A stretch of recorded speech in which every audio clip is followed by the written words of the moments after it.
инженер, гидротехник, суды пайдалану немесе одан қорғау үшін құрылыстарды жобалайтын маман.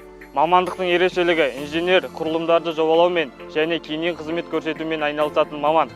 Олар суды пайдаланады немесе судан қорғайды. Гидротехник суару және дренаж жұмыстарын ұйымдастырады.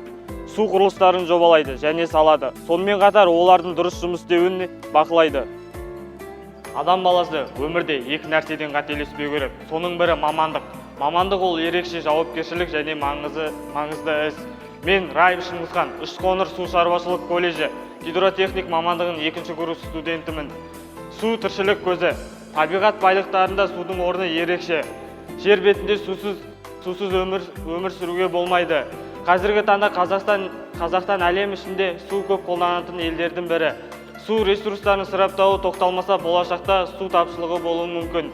Қазіргі таңда елімізде су апаттары көп орын алуда. Қазақстандықтарды сапалы ауыз сумен қамтамасыз ету мәселесі халықтың денсаулығын жақсарту аса маңызды міндеті деп елбасымыз Нұрсұлтан Әбішұлы Назарбаев айтқандай, осы мәселені қарастыра отыра мен гидротехникалық құрылыс мамандығын таңдайын деп шештім. Себебі қазіргі уақытта бұл мамандыққа сұранысы өте жоғары. Себебі бұл маман өте тапшы. Мен колледж студенті болып қабылданғаннан бері өз мамандығыма қызығушылығым арта түсті.